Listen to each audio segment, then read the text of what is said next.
A recent 2024 global study put U.S. employee engagement at just 31%. And that mirrors what's happening globally as well, in Europe and in other places as well. So let's zoom out from that for a moment. That means less than a third of our employees feel they can bring the best version of themselves to work. That's the lowest percentage we've seen in at least the last decade. Welcome to Revenue Insights. We're joined by revenue leaders from some of the highest growth companies. Together, we explore how they built their revenue teams, the journeys they've been on, and the lessons they've learned along the way. Revenue Insights is brought to you by Ebsta. We're an AI-first revenue intelligence platform designed to help you close more deals, retain more customers, and forecast better. Enjoy the podcast. Hello, everybody, and welcome to the latest installment of the Ebsta Revenue Insights podcast. I am delighted to have with me today Greg Laos from a company called Weave. I'll allow Greg to introduce himself in a second, but for the purposes of everybody listening, the conversation today is something that's very close to my heart and certainly something that Greg is very, very passionate about. And we're going to be talking about the impact of trust, but not between businesses and their customers, but between the employers and employees. It's something that we've almost had a brief meeting of the minds over. And I'm really excited to have this conversation today. So for the purpose of everybody else in the audience, Greg, why don't you give us a little introduction to yourself and Weave, and we can take it from there. Well, thanks, Adam. I am looking forward to this. This is going to be a fun conversation to dive into, what I think is not just a leadership problem or a revenue issue. I think it's a business risk that's hiding in plain sight that we need to address. But to give your listeners a little bit of an introduction, Weave is a publicly traded software as a service company based in Lehi, Utah, in the United States. And we serve the healthcare space. At its core, Weave is an all-in-one customer communication and payments platform. What we try to do is solve the problem of fragmented communications and inefficient operations that seem to plague the healthcare space. And we do that by sort of connecting every patient touch point together. So think about it essentially as anything that helps a healthcare practitioner to run their business and provide better quality care to their patients. That's what we do. That's sort of what our ethos is. What I do at Weave specifically, I'm very privileged to lead the payments division inside of Weave. And what my division does is we help healthcare practitioners receive payments. As simple as that. If they don't get paid, they don't have a viable business, obviously. So what we do is we allow them and help them and enable them to take payments both in office and then after the patient leaves our office. So think of things, Adam, as like traditional credit card and debit card acceptance in the doctor's office, text to pay, online bill pay, and other fintech offerings like consumer lending, buy now, pay later. That's everything we provide to our customers. And we're proud to say that we process over $2 billion in payments for our customers. So really, really pleased with that. I've been in the revenue and sales game for, well over 2 decades, leading global teams in both the fintech and also the cybersecurity industries. Prior to Weave, I was most recently Chief Revenue Officer for Viking Cloud, a cybersecurity firm that globally was based in Dublin, Ireland, and in the U.S. Was based here in Chicago, where I reside. And I've been a part of 2 company exits, totaling over $2 billion in book value, and I was even a part of an IPO earlier in my career. So my career's been a really fun ride. Amazing. Yeah, really, really amazing story. And there's so much in there that you just shared that we could probably unpack today. You've been through the era of growth at all costs. You've had multiple exits. We're now in the era of profitable, efficient growth. We have the advent of artificial intelligence, but we decided to pick a topic around the trust between employers and employees. So maybe perhaps you could set the scene. What is it about employer trust that is somewhat of a passion for you, Greg? Well, I am very passionate about the fact that I think we're seeing a fundamental breakdown, Adam, of the employer-employee relationship. What used to be a partnership based on growth and loyalty and the shared vision of growing a company together has deteriorated into something that, when I talk to fellow leaders, they agree is transactional now in many ways. And I would argue that at times it's even adversarial and combative. All of the studies tell us employee engagement is at the lowest it's been in a decade or more. And at the same time, worker trust in corporate leadership is declining faster than any of us could have ever imagined happening. I think it's a massive problem because when we lose trust, we lose talent. And when we lose talent, we lose revenue growth. At the end of the day, this is a people business. People drive the revenue. And, I'm really looking forward to talking about why this matters, and what both frontline employees, but also leaders can do to sort of rebuild that trust.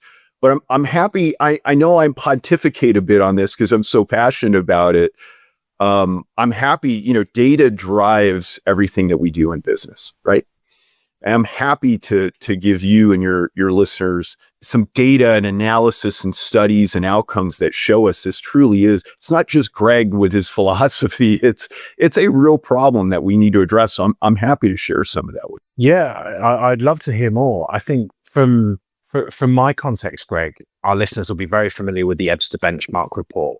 It's an annual report that we've done every year, and picking one stat in specifically, and we'll relate this to sales and revenue, right? That in 2024, 14% of sellers delivered 80% of the revenue. And therefore, if trust is eroded and you lose your A players, you only need one or two star sellers to leave or not be happy, and you potentially lost a very, very significant portion of your revenue. And everything's become almost really hyper focused around these A players and these A sellers. That I see, and we see that trust is almost more important because you need to maintain those superstars, that talent that you talked about. So perhaps, yeah, like I'd love to hear some more from your side of things from a data standpoint. What's driving your thinking and what's driving the focus on it? Yeah, you got it. And I think that was so well said. The margin for error today is so slim in so many different areas, but particularly in the people business, right? To your point, we have a smaller percentage of our producers driving outsized results. And that's why I want to talk later in the podcast around how do we attract talent? How do we retain talent? But trust is really going to be the key component of how to keep people producing and make sure that they don't go to your competition. So couldn't agree more.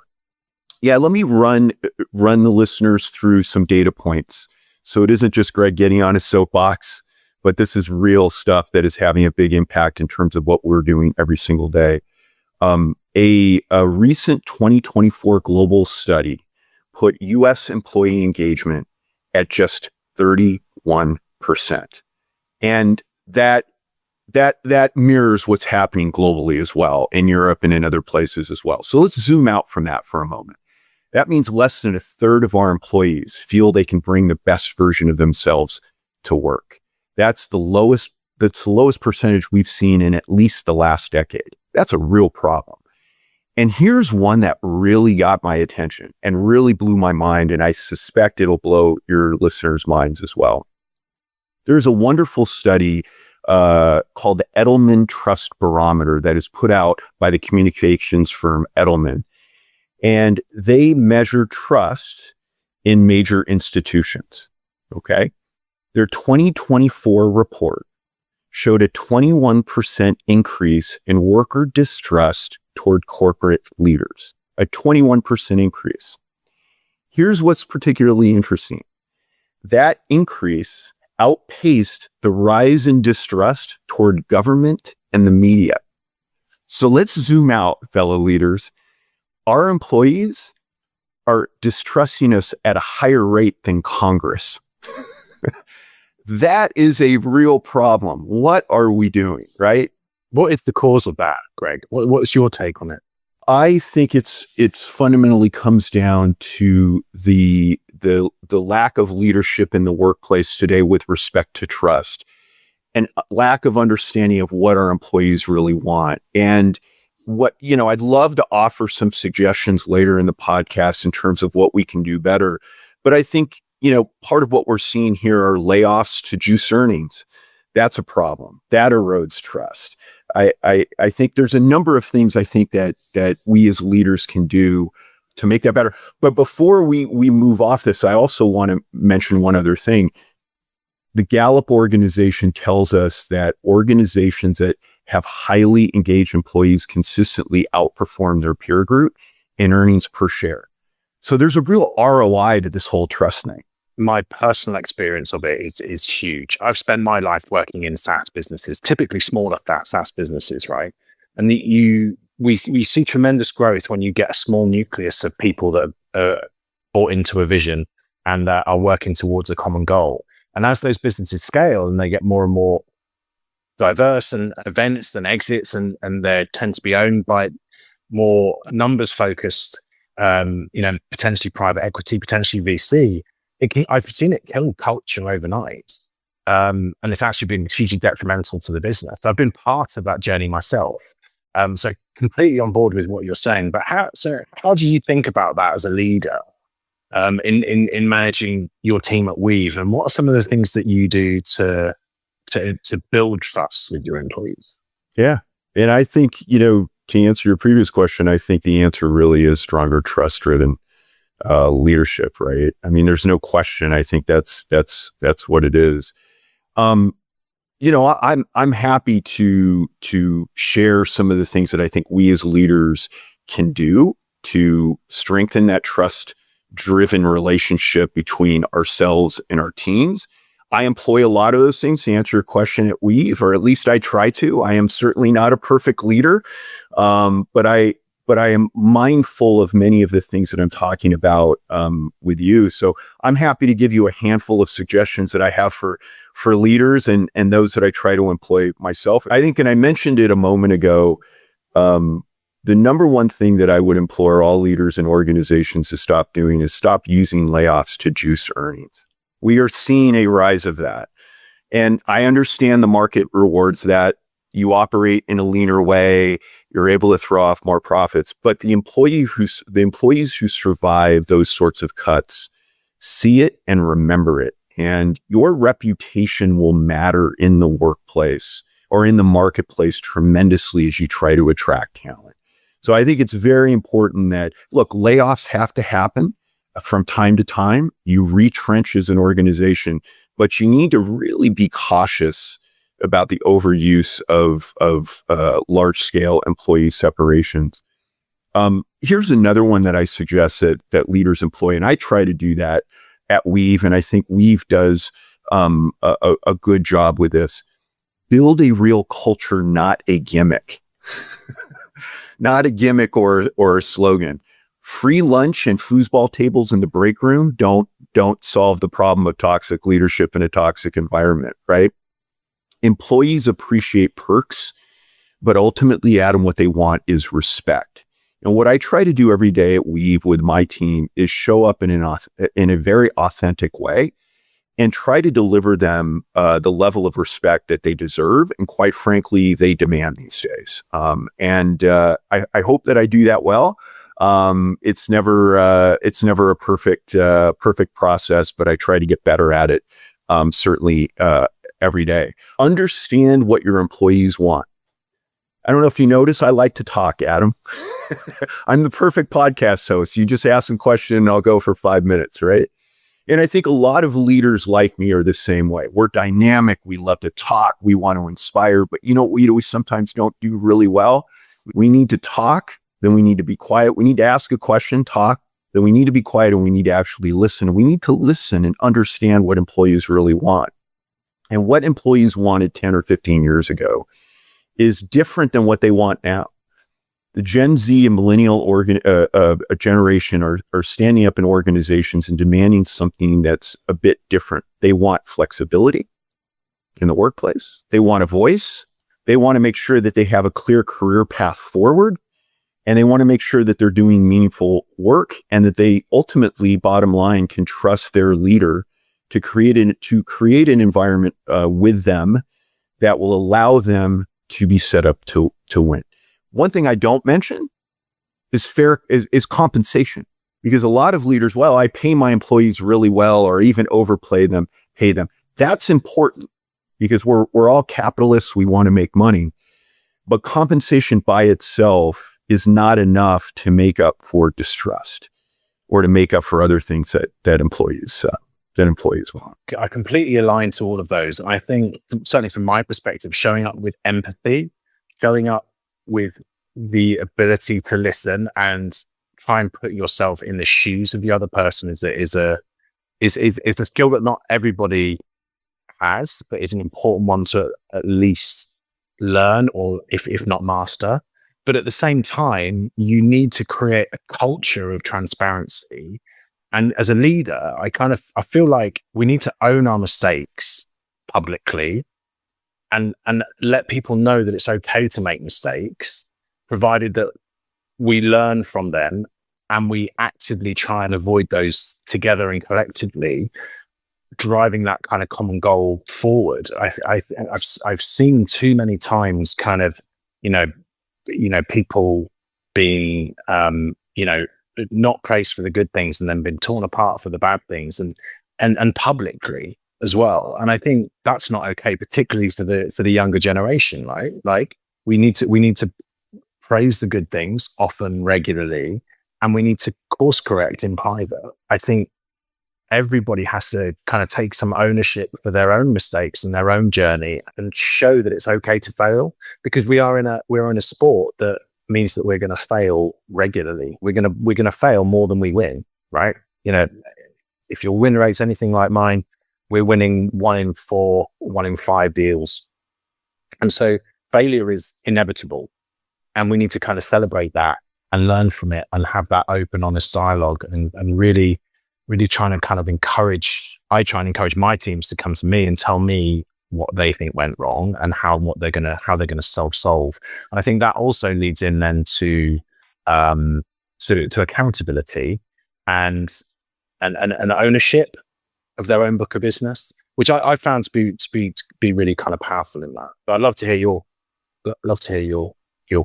take. I think you're spot on, and I think one of the items I would love to talk about before we conclude is to talk about what this topic isn't, right? It isn't HR fluff. And I think you're spot on in the sense that, what we are not suggesting here that we should inject the workplace with toxic optimism, where everything's bright and cheery, right? Where everyone's doing everything right all of the time. And that's not what we're talking about. What we're talking about is looking for opportunities to applaud and elevate employees when they do a great job, to not always leverage and lean into and be over-indexing on everything that's broken. Because to your point, there'll be a lot of things you can point to that are broken, didn't go well, areas for improvement.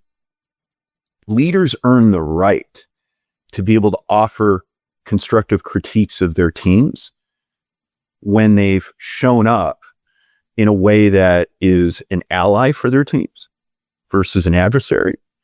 And they've highlighted things that have gone well, right? And I think it's very important. And I think it ties into one of the other suggestions that I give leaders on how we can rebuild this bridge of trust. And what I try to do at Weave in a senior leader role is to practice what you preach. And you alluded to it, right?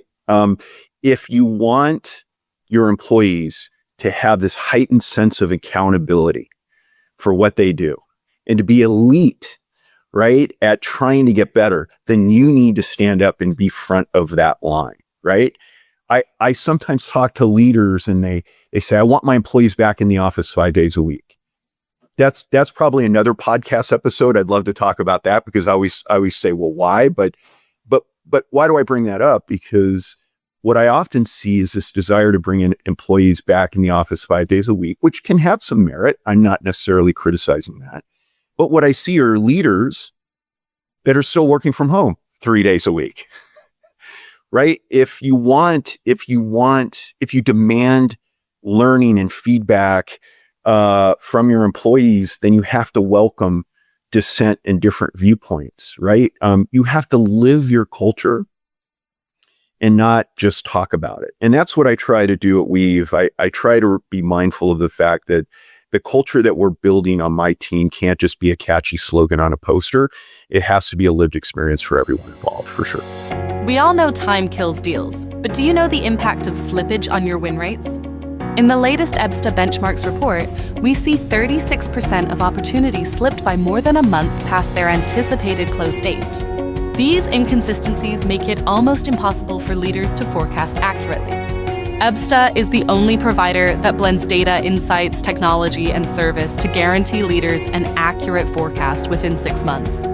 If forecast accuracy is important to you, book a demo and find out how Ebsta can help. Go to ebsta.com/demo.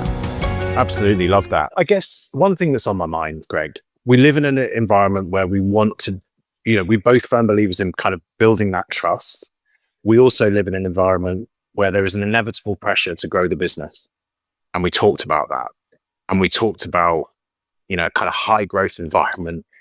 There is a relentless pressure to hit a number every month, every quarter, every fiscal year. How do you think about balancing that desire for growth and being, super focused on performance and a number, while at the same time trying to kind of incorporate an element of, that employee trust, being safe to make a mistake, all of that kind of stuff. How do you think about balancing those two things? Yeah, you're tying right into sometimes the pushback I get into this philosophy. But I think the short answer to your question is this. I don't think those two things are mutually exclusive. You cannot have revenue without respect, at least for very long. So we have to focus on both things at the same time. The pushback that I get sometimes, Adam, is, oh, Greg, this sounds good, but I've got a number to hit. I don't have time for this. I can't coddle people. Or not often, but sometimes I'll get, oh, this is just HR fluff, right? So let me be clear on a couple of things of why I'm so passionate. First and foremost, I am a capitalist. I am an unabashed revenue leader, capitalist. I am not shy about saying that I entered business because I wanted to make money. And I want my teams to make money. And I want my shareholders to make money. This isn't about trying to inject socialism into a capitalist environment. Business is a full contact sport. You talked about that. Now more than ever, revenue leaders are in constant pressure to deliver outsized incomes outsized outcomes at a rapid scale, right? But what we're talking about isn't about warm hugs and cupcakes in the break room. It's about respect and revenue. I think there is real ROI to building trust. If we don't focus on it, we will leave money and people on the table. So in short, if you're feeling the pressure, my fellow revenue leaders, if you're feeling the pressure to hit a number, it's even more incumbent that you lean into strengthening your relationship with your employees, because you don't have the time not to. Yeah, couldn't agree more. I think about not just, okay, well, I've lost a head count, therefore I've got I've got a hole in my quota that I need to fill. I've also got an incredible amount of invested time, effort, and energy and product knowledge that's been implemented and then is potentially walking out of the business. And in smaller kind of high growth scale ups, like Ebsta's currently with sub 10 million ARR. That's a really important thing to do. We've invested time, effort, and energy building, upskilling, training someone for them to walk out of the business because there isn't a level of understanding or a level of trust that we understand the things that are wrong with the engine right? We work in sales, we live or die by the number that we deliver, but salespeople tend to get put on the end of they're the ones that are next or on the line when it comes to those casualties, all based on the number that they've hit. And actually, it's often not, they're not entirely in control of hitting that number, because they're not necessarily in control of the accounts they get. They're not necessarily in control of the territory they get. They're not necessarily in control of the investment into marketing and the content strategy and the identification of the right products at the right time. There's a whole host of things that the rep isn't in control of, but ultimately they are the ones that tend to be expended based on a set of things that they can't control. So how do you balance those things in when you're making decisions about headcount and when you do have to make layoffs? Well, I think to my point about business is a full contact sport, right? It is not for the faint of heart. And leaders are often put in positions where you have to make very hard choices. If you're retrenching, if you're pivoting to a new solution or the marketplace fit for a new product isn't what you expected, then unfortunately you will have to exit people from the organization. Also, even if none of that happens, Adam, we always have to be on the lookout for folks that are not producing, right? Or they've been given every opportunity to do so. They've been given the coaching, the trust. And for whatever reason, whether it's not a good fit or they just don't have the will or the way to do so, we have to make those hard decisions, right? But you can make those decisions with a level of respect that says to the folks that remain, this is still a good place to work. The other suggestion I have for leaders that could rebuild that trust that I try to bring to Weave, and I think sometimes we lose sight. We focus a lot on retaining our best employees, right? But what we sometimes forget is we need to attract great employees too, right? And so what I encourage my leaders to do is today commit to better hiring practices. I talk to job seekers every week, and the experiences they're going through are embarrassing. So ghosting candidates is now the norm, right? Excessively long interview cycles, frustrating candidates. What I try to do with my team is we've really streamlined the interview process. We've brought great clarity in terms of the type of individual that we want, and also great clarity of communication to help candidates to understand what's expected of them if they do win the role, right? I always say this to my peers: employee engagement starts with the first interview. We often think that employee engagement starts day one when they go through onboarding. It doesn't. It's the experience they have during the interview process. And if it's a poor one, or it's one that lacks urgency or clarity of communication, then what you're going to have is an employee that's going to onboard into your organization that is going to maybe lean out a little bit more when in fact you need them to lean in and put their foot on the gas pedal moment one, right? Because we're under pressure to hit numbers. But I will say just one other comment. I think there's shared accountability here. We've talked a lot about what leaders can do differently. I think employees need to show up better too, Adam. I mean, I think that there's work to be done on both sides of this equation for sure. Yeah, absolutely. Okay, here's a maybe a slightly different question. If you're an employee rather than an employer, in your mind, what makes a great employee enhance the trust that they can bring to the table? What are the things that they can do that bring trust to the table immediately in your eyes? Yeah, I think employees need to show up better, right? I think they do. And that sometimes is not a popular, that's not often a popular opinion. Yeah, I think one, understand that you work in a capitalistic environment and you are not owed success. Okay? You cannot reap the benefits of a capitalist system and expect socialist behaviors and outcomes. It doesn't work that way. So employees need to recognize the benefits of capitalism and understand that they have to go out and earn every part of their success. While they should demand and expect respect from their leaders and better leadership behaviors, they also need to make sure that they understand that respect goes both ways, right? So show up with more respect to your leaders. Come to work with a little less cynicism, right? Effort and results still matter. And it's almost like work ethic is on the out. I don't know if you've noticed that, right? The grind and you're going to burn yourself out. I hear this sometimes from employees. Work ethic does not have to mean burnout. If you have a leader that is expecting you to be available 24/7, the answer is not to stop working hard. What's the answer? Find a new leader. Find a new organization. That might be what the answer is. I don't know. But I think one of the primary things that employees can do to show up better is to own their 20 square feet. What does that mean?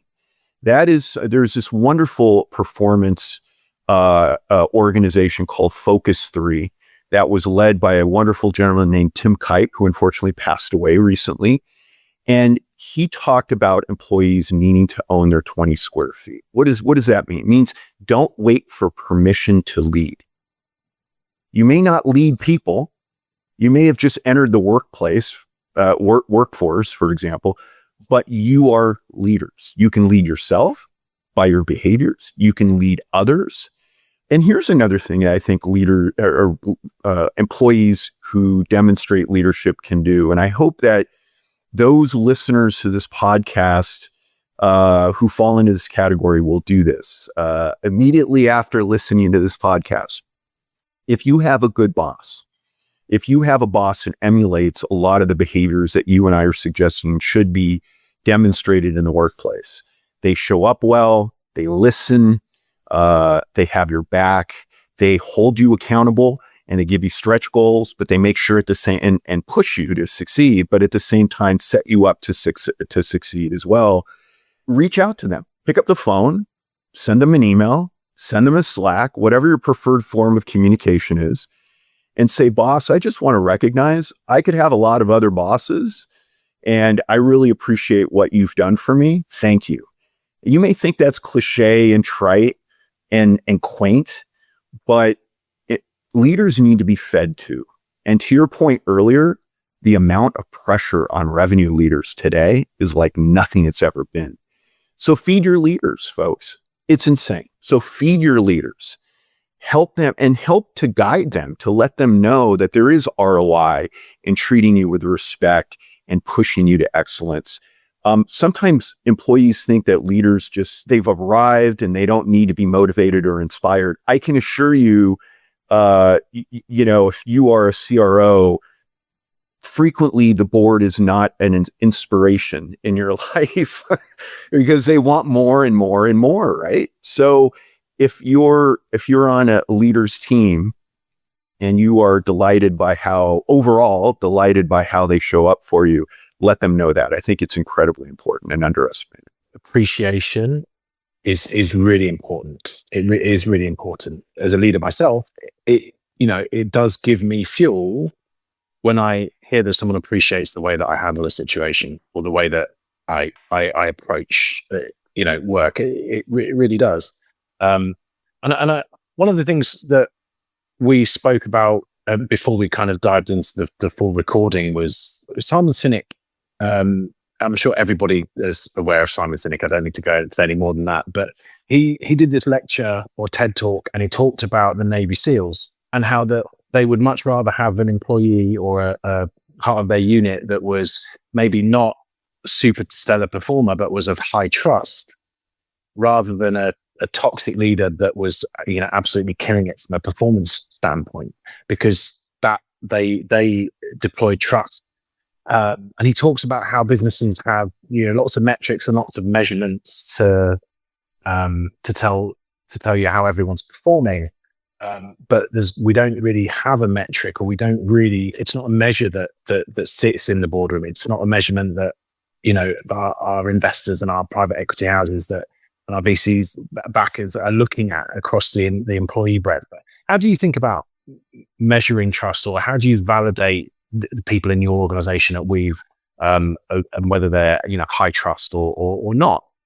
Well, I'll tell you one way I don't do it is, although these can be useful from time to time, but employee surveys.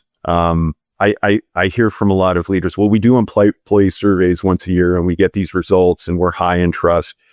Let me make it abundantly clear. Most of your employees are not being honest on those employee surveys. They want to keep their jobs. Very few of them are going to be bold. How do I measure trust? It's tricky. The people part of business is the hardest thing that we do. It's not product development. It's not pipeline growth. It's leading people. And to answer your question specifically, it is about that one-to-one engagement, right? It's about asking questions, and it doesn't happen overnight. Employees have to feel comfortable and be in a safe space to really be transparent with you. But once that happens, once there's safety, once they feel it, just sit back. They'll tell you everything you want to know. If you genuinely sit there and go to your employees and say, give me one thing I'm doing well, give me two things that I can improve upon, you will begin to see the transformation. So how do you measure it? You measure it by the responses that you receive. You also measure it by how effective are your employees in doing their job when no one is looking. Because that's when you know the trust is high. Do you have employees that are leading themselves? The most elite teams, right, are peer led. It's not on you. It's on the peer group to be able to lead. So you talk about Simon Sinek. He talks about that, right? It's about the team trusting one another and elevating that performance, right? And it's not a leader being very hierarchical and dominating and dictatorial and pushing down. It's about developing that team in a cohesive way so that rising tide lifts all boats, right? And that's really where I think our outcome needs to be, is how do we create that sort of environment? Yeah. Couldn't agree more. Couldn't agree more. Are there any last pearls of wisdom? Is there anything that we haven't covered today that would be dynamite for the audience? Yeah, I think it's, a summary and a reminder. I think, one, this is not HR fluff. This is not a nice to have when you get to it. People leadership, right? Engaging our teams and rebuilding the bridge of trust is essential. Yes, you can, dominate your team and push them over the edge and you'll get some short-term results. But when the music stops, as leaders, we want to make sure that there's a chair available for us. And the only way we're going to do that is by developing teams and making sure they're performing. The central theme of what we've talked about is trust, right? Trust is a two-way street, like we've talked about, but trust starts at the top with us as leaders. We have the power to affect change. So it's got to start with us. Our employees emulate and mirror what they see in us. If we want them to be less entitled, we need to stop acting so entitled, like we've arrived because we've achieved a certain title or position. And ultimately, the Gen Z and millennial generations are really looking for authenticity. You need to be real in the workplace. And I think ultimately repairing the bridge, it begins with leaders like us who have the courage, the humility, and the skill to frankly lead differently in today's work environment. Not softer, not weaker, right? But with strength and more humanity. And I think it's not only the right thing to do, Adam, I think it's what drives results. There's a ton of ROI that we can squeeze out of trust. And my hope is that we can start to change things a bit and move more toward that direction. I think our P&Ls will be stronger as a result. Yeah, I couldn't agree more. And look, we're the ones that are accountable for doing it, right? It's certainly not coming from the top down. It's certainly not, investor. We live in, as you said right at the very beginning, we live in a capitalist society. This measure is got to come from us and the leaders of the businesses that we run. So 100% agree. Look, Greg, I really appreciate your time today. Thank you very much. It's been a fascinating conversation. I'm really glad. This is probably one of the favorite podcasts that I've ever done with Ebsta over the last 2 years of my tenure. Thank you very much. I wish you all the best in your future endeavors at Weave. Feel free to hook up with Greg on LinkedIn, myself, Adam, on LinkedIn as well. But yeah, I'm gonna wrap it up there. Say thank you very much, and wish everyone a farewell. Thank you, Adam. Really enjoyed it. It was a great conversation today. Thanks for listening to Revenue Insights from Ebsta. If you want to learn more from some of the brightest minds on how to predictably and efficiently grow revenue, then subscribe to our newsletter. We'll deliver actionable insights straight to your inbox. Go to ebsta.com/newsletter. See you soon.